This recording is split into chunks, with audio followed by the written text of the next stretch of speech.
खुचर। बाबू कुंदनलाल कचहरी से लौटे तो देखा कि उनकी पत्नी जी एक कुजरीन से कुछ साग भाजी ले रही है। कुजरीन पालक टके सेर कहती है, वो 1.5 पैसे दे रही है। इस पर कई मिनट तक विवाद होता रहा। आखिर कुजरीन 1.5 ही पैसे पर राजी हो गई। अब तराजू और बाट का प्रश्न छिड़ा। दोनों पल्ले बराबर न थे। एक में पसंगा था, बाट भी पूरे न उतरते थे। पड़ोसिन के घर से सेर आया। साग तुल जाने के बाद अब घाटे का प्रश्न उठा। पत्नी जी और मांगती थी, कुजरीन कहती थी, अब क्या सेर 2 सेर घाटे में ही ले लोगी बहू जी। खैर, आधा घंटे में वो सौदा पूरा हुआ और कुजरीन फिर कभी न आने की धमकी देकर विदा हुई। कुंदनलाल खड़े खड़े ये तमाशा देखते रहे। कुजरीन के जाने के बाद पत्नी जी लोटे का पानी लाई तो आपने कहा, आज तो तुमने जरा सा साग लेने में पूरे आधा घंटे लगा दिए। इतनी देर में तो 1500 का सौदा हो जाता। जरा जरा से साग के लिए इतनी ठाए ठाए करने से तुम्हारा सिर भी नहीं दुखता? रामेश्वरी ने कुछ लज्जित होकर कहा, पैसे मुफ्त में तो नहीं आते। उद्धरण। ये ठीक है, लेकिन समय का भी कुछ मूल्य है। इतनी देर में तुमने बड़ी मुश्किल से एक धेले की बचत की। कुजरीन ने भी दिल में कहा, होगा कहाँ की गवारिन है, अब शायद भूलकर भी इधर ना आए। तो फिर मुझसे तो यह नहीं हो सकता कि पैसे की जगह धेले का सौदा लेकर बैठ जाऊं। इतनी देर में तो तुमने कम से कम 10 पन्ने पड़े होते।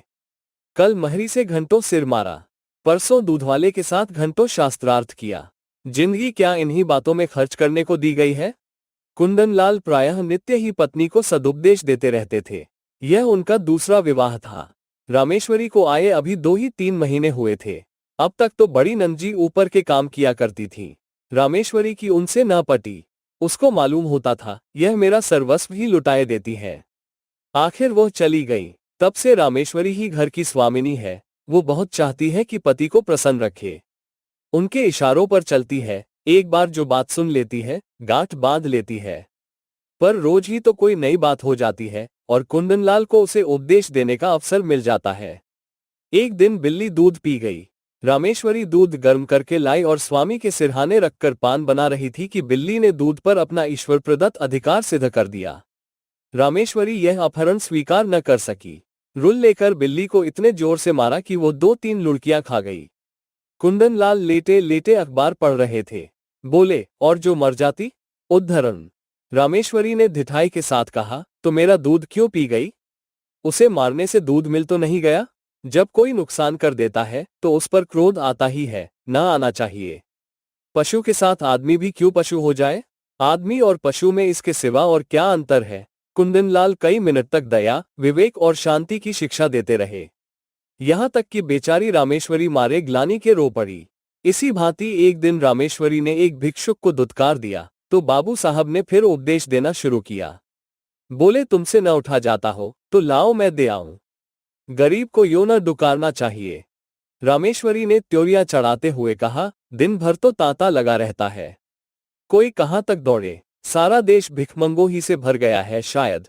कुंदनलाल ने उपेक्षा के भाव से मुस्कराकर कहा, उसी देश में तो तुम भी बसती हो। इतने भिखमंगे आ कहां से जाते हैं? ये सब काम क्यों नहीं करते?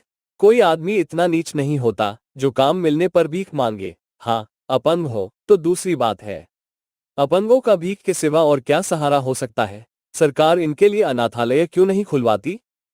जब स्वराज्य हो जाएगा तब शायद खुल जाया। अभी तो कोई आशा नहीं है, मगर स्वराज्य भी धर्म ही से आएगा। लाखों साधु सन्यासी, पंडे पुजारी मुफ्त का माल उड़ाते हैं, क्या इतना धर्म काफी नहीं है? अगर इस धर्म में से स्वराज्य मिलता तो कब का मिल चुका होता। इसी धर्म का प्रसाद है कि हिंदू जाति अभी तक जीवित है, नहीं कब की रसातल पहुंच चुकी होती। रोम, यूनान, ईरान, सीरिया किसी का अब निशान भी नहीं है। ये हिंदू जाति है जो अभी तक समय के क्रूर आघातों का सामना करती चली जाती है। आप समझते होंगे, हिंदू जाति जीवित है। मैं तो उसे उसी दिन से मरा हुआ समझती हूँ जिस दिन से वो अधीन हो गई। जीवन स्वाधीनता का नाम है, गुलामी तो मौत है। कुंदनलाल ने युवती को चकित नेत्रों से देखा। ऐसे विद्रोही विचार उसमें कहां से आ गए? देखने में तो वो बिल्कुल भोली थी। समझे, कहीं सुन सुना लिया होगा। कठोर होकर बोले, क्या व्यर्थ का विवाद करती हो? लजाती तो नहीं, ऊपर से और बक बक करती हो। रामेश्वरी यह फटकार पाकर चुप हो गई। एक क्षण वहां खड़ी रही, फिर धीरे धीरे कमरे से चली गई। एक दिन कुंदनलाल ने कई मित्रों की दावत की। रामेश्वरी सवेरे से रसोई में घुसी तो शाम तक सिर न उठा सकी। उसे ये बेगार बुरी मालूम हो रही थी। अगर दोस्तों की दावत करनी थी तो खाना बनवाने का कोई प्रबंध क्यों नहीं किया? सारा बोझ उसी के सिर क्यों डाल दिया? उससे एक बार पूछ तो लिया होता कि दावत करूं या न करूं। होता तब भी यही जो अब हो रहा था। वो दावत के प्रस्ताव का बड़ी खुशी से अनुमोदन करती, तब वो समझती दावत मैं कर रही हूं। अब वो समझ रही थी मुझसे बिगाड़ ली जा रही है। खैर, भोजन तैयार हुआ, लोगों ने भोजन किया और चले गए, मगर मुंशी जी मुंह फुलाए बैठे हुए थे। रामेश्वरी ने कहा, तुम क्यों नहीं खा लेते? क्या अभी सवेरा है? बाबू साहब ने आंखें फाड़कर कहा, क्या खा लूं? ये खाना है या बैलों की सानी? रामेश्वरी के सिर से पांव तक आग लग गई। सारा दिन चूल्हे के सामने जली, उसका ये पुरस्कार। बोली, मुझसे जैसा हो सका बनाया। जो बात अपने बस की नहीं है उसके लिए क्या करती? पुड़िया सब सेवर है, होंगी। कचौड़ी में इतना नमक था किसी ने छुआ तक नहीं होगा। हलवा अच्छी तरह भुना नहीं, कचाइयां आ रही थी, आती होंगी। शोरबा इतना पतला था जैसे चाय होगा। स्त्री का पहला धर्म यह है कि वह रसोई के काम में चतुर हो। फिर उपदेशों का तार बांधा, यहां तक कि रामेश्वरी ऊबकर चली गई। 5-6 महीने गुजर गए। एक दिन कुंदनलाल के एक दूर के संबंधी उनसे मिलने आए। रामेश्वरी को ज्यों ही उनकी खबर मिली, जलपान के लिए मिठाई भेजी और महरी से कहला भेजा, आज यहीं भोजन कीजिएगा। वो महाशय फूले न समाये, बोरिया बदना लेकर पहुंच गए और डेरा डाल दिया। 1 हफ्ता गुजर गया, आप टलने का नाम भी नहीं लेते। आवभगत में कोई कमी होती तो शायद उन्हें कुछ चिंता होती, पर रामेश्वरी उनके सेवा सत्कार में जी जान से लगी हुई थी। फिर वो भला क्यों हटने लगे? एक दिन कुंदनलाल ने कहा, तुमने ये बुरा रोग पाला। रामेश्वरी ने चौंक कर पूछा, कैसा रोग? इन्हें टहला क्यों नहीं देती? मेरा क्या बिगाड़ रहे हैं? कम से कम 10 की रोज चपत दे रहे हैं, और अगर यही खातिरदारी रही तो शायद जीते जी टलेगे भी नहीं। मुझसे तो यह नहीं हो सकता कि कोई 2-4 दिन के लिए आ जाए तो उसके सिर हो जाऊं। जब तक उनकी इच्छा हो रहे, ऐसे मुफ्तखोरों का सत्कार करना पाप है। अगर तुमने इतना सिर न चढ़ाया होता तो अब तक लंबा हुआ होता।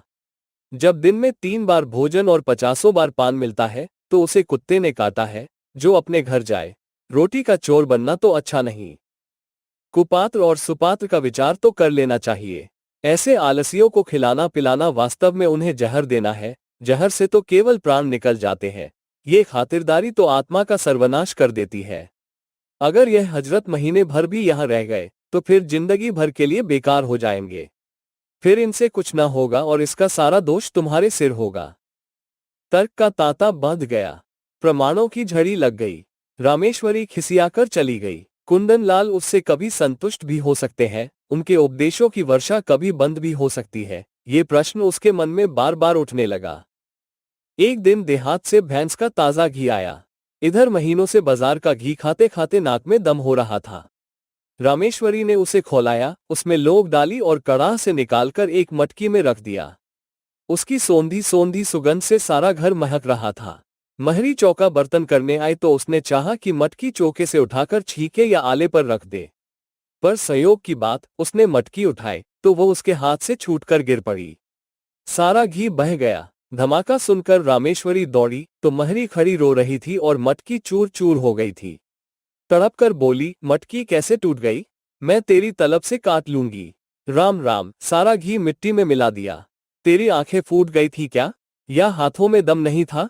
इतनी दूर से मंगाया, इतनी मेहनत से गर्म किया, मगर एक बूंद भी गले के नीचे न गया।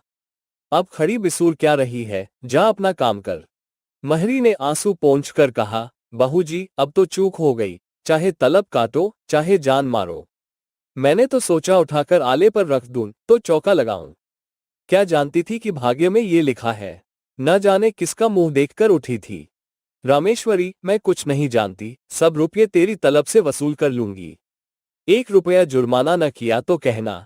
महरी, मर जाऊंगी सरकार, कहीं 1 पैसे का ठिकाना नहीं है। रामेश्वरी, मर जा या जी जा, मैं कुछ नहीं जानती।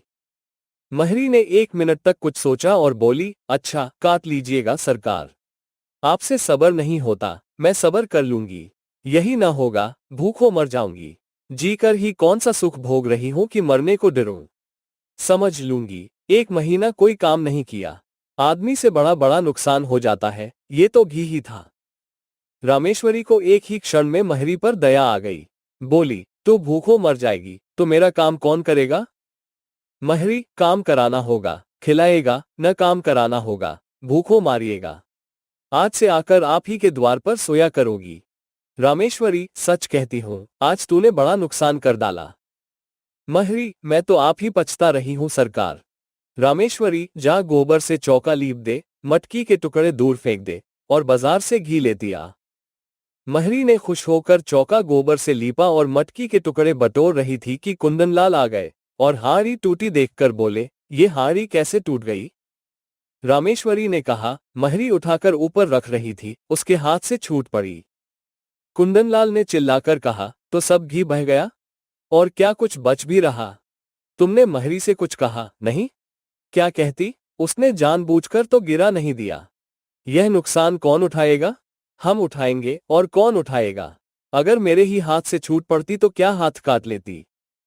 कुंदनलाल ने ओंठ चबाकर कहा, तुम्हारी कोई बात मेरी समझ में नहीं आती। जिसने नुकसान किया है उससे वसूल होना चाहिए, यही ईश्वरीय नियम है। आंख की जगह आंख, प्राण के बदले प्राण, ये ईसा मसीह जैसे दयालु पुरुष का कथन है। अगर दंड का विधान संसार से उठ जाए तो यहां रहे कौन? सारी पृथ्वी रक्त से लाल हो जाए, हत्यारे दिन दहाड़े लोगों का गला काटने लगे। दंड ही से समाज की मर्यादा कायम है। जिस दिन दंड न रहेगा, संसार न रहेगा। मनु आदि स्मृतिकार बेवकूफ नहीं थे कि दंड न्याय को इतना महत्व दे गए। और किसी विचार से नहीं तो मर्यादा की रक्षा के लिए दंड अवश्य देना चाहिए। ये रुपये महरी को देने पड़ेंगे, उसकी मजदूरी काटनी पड़ेगी, नहीं तो आज उसने घी का घड़ा लुढ़का दिया है, कल कोई और नुकसान कर देगी। रामेश्वरी ने डरते डरते कहा, मैंने तो उसे क्षमा कर दिया है। कुंदनलाल ने आंखें निकालकर कहा, लेकिन मैं नहीं क्षमा कर सकता। महरी द्वार पर खड़ी यह विवाद सुन रही थी।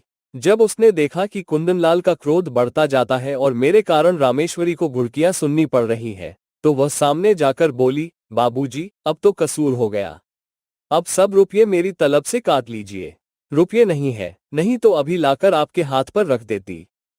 रामेश्वरी ने उसे घुड़ककर कहा, जा भाग यहां से, तू क्या करने आए? बड़ी रुपये वाली बनी है।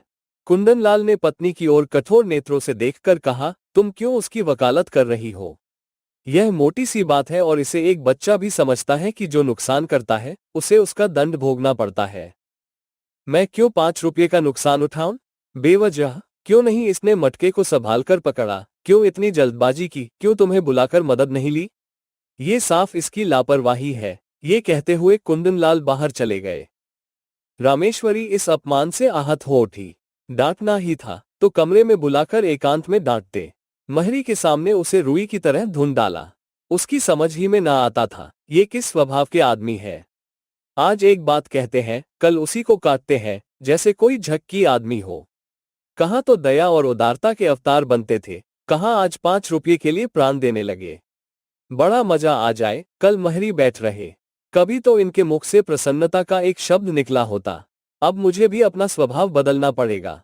ये सब मेरे सीधे होने का फल है। ज्यों ज्यों मैं तरह देती हूं, आप जामे से बाहर होते हैं। इसका इलाज यही है कि एक कहें तो दो सुनाऊं। आखिर कब तक और कहां तक सहूं? कोई हद भी है। जब देखो डांट रहे हैं। जिसके मिजाज का कुछ पता ही ना हो उसे कौन खुश रख सकता है? उस दिन जरा सा बिल्ली को मार दिया तो आप दया का उपदेश करने लगे। आज वह दया कहाँ गई? उनको ठीक करने का उपाय यही है कि समझ लूं कोई कुत्ता भूंक रहा है। नहीं, ऐसा क्यों करूं? अपने मन से कोई काम ही न करूं, जो ये कहें वही करूं, न जौ भर कम न जौ भर ज्यादा। जब इन्हें मेरा कोई काम पसंद नहीं आता, मुझे क्या कुत्ते ने काटा है जो बरबस अपनी टांग अड़ाऊं? बस यही ठीक है। वो रात भर इसी उधेड़बुन में पड़ी रही। सवेरे कुंदनलाल नदी स्नान करने गए। लौटे तो 9 बज गए थे। घर में जाकर देखा तो चौका बर्तन न हुआ था। प्राण सूख गए। पूछा, क्या महरी नहीं आई? उद्धरण। रामे, नहीं। कुंदन, तो फिर? उद्धरण। रामे, जो आपकी आज्ञा। कुंदन, ये तो बड़ी मुश्किल है। रामे, हाँ है तो। कुंदन, पड़ोस की महरी को क्यों न बुला लिया? रामे, किसके हुक्म से बुलाती? अब हुक्म हुआ है, बुलाए लेती हूं। कुंदन, अब बुलाओगी तो खाना कब बनेगा? 9 बज गए और इतना तो तुम्हें अपनी अक्ल से काम लेना चाहिए था कि महरी नहीं आई तो पड़ोस वाली को बुला ले। रामे, अगर उस वक्त सरकार पूछते क्यों दूसरी महरी बुलाए तो क्या जवाब देती? अपनी अक्ल से काम लेना छोड़ दिया, अब तुम्हारी ही अक्ल से काम लूंगी। मैं यह नहीं चाहती कि कोई मुझे आंखें दिखाए। कुंदन, अच्छा तो इस वक्त क्या होगा? रामे, जो हुजूर का हुक्म हो। कुंदन, तुम मुझे बनाती हो। रामे, मेरी इतनी मजाल कि आपको बनाऊं। मैं तो हुजूर की लौड़ी हूं, जो कहिए वो करूं। कुंदन, मैं तो जाता हूं, तुम्हारा जो जी चाहे करो। रामे, जाइए, मेरा जी कुछ न चाहेगा और न कुछ करोगी। कुंदन, आखिर तुम क्या खाओगी? रामे, जो आप देंगे वही खा लूंगी। कुंदन, लाओ, बाजार से पूड़ियां ला दूं। रामेश्वरी रुपया निकाल लाए, कुंदन लाल पूड़ियां लाए। इस वक्त का काम चला। दफ्तर गए, लौटे तो देर हो गई थी। आते ही आते पूछा, महरी आई? रामे, नहीं। कुंदन, मैंने तो कहा था पड़ोस वाली को बुला लेना। रामे, बुलाया था, वो 5 रुपये मांगती है। कुंदन, तो 1 ही रुपये का फर्क था, क्यों नहीं रख लिया? उद्धरण, रामे, मुझे ये हुक्म न मिला था। मुझसे जवाब तलब होता कि 1 रुपया ज्यादा क्यों दे दिया। खर्च की किफायत पर उपदेश दिया जाने लगता तो क्या करती? कुंदन, तुम बिल्कुल मूर्ख हो। रामे, बिल्कुल। कुंदन, तो इस वक्त भी भोजन न बनेगा? रामे, मजबूरी है। कुंदन लाल सिर थामकर चारपाई पर बैठ गए। ये तो नई विपत्ति गले पड़ी। पूरियां उन्हें रुचती न थीं। जी में बहुत झुंझलाए। रामेश्वरी को 2-4 उल्टी सीधी सुनाई, लेकिन उसने मानो सुना ही नहीं। कुछ बस न चला तो महरी की तलाश में निकले। जिसके यहां गए मालूम हुआ महरी काम करने चली गई। आखिर एक कहार मिला, उसे बुला लाए। कहार ने 2 आने लिए और बर्तन धोकर चलता बना। रामेश्वरी ने कहा, भोजन क्या बनेगा?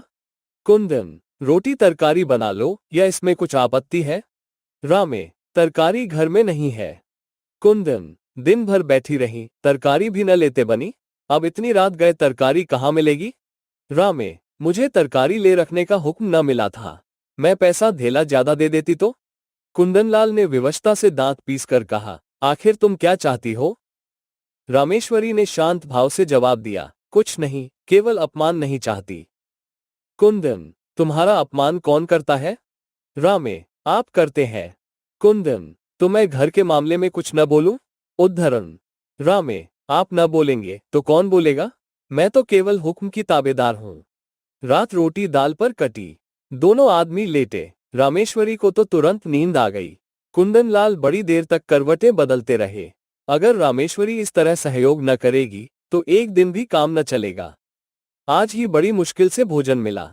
इसकी समझ ही उल्टी है। मैं तो समझाता हूं, ये समझती है, डांट रहा हूं। मुझसे बिना बोले रहा भी तो नहीं जाता। लेकिन अगर बोलने का ये नतीजा है तो फिर बोलना फिजूल है। नुकसान होगा बला से, ये तो ना होगा कि दफ्तर से आकर बाजार भागूं। महरी से रुपये वसूल करने की बात इसे बुरी लगी और थी भी बेजा। रुपये तो ना मिले, उल्टे महरी ने काम छोड़ दिया।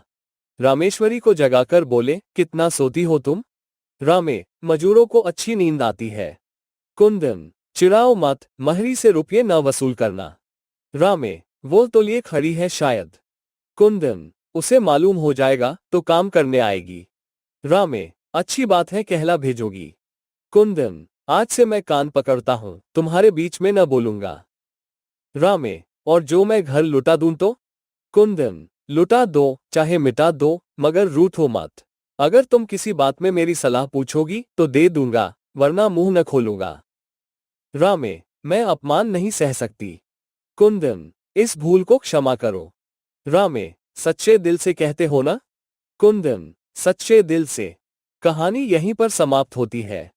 कहानी आपको कैसी लगी? लाइक या अनलाइक करें, कमेंट करें, सब्सक्राइब करें, मित्रों को शेयर करें। धन्यवाद।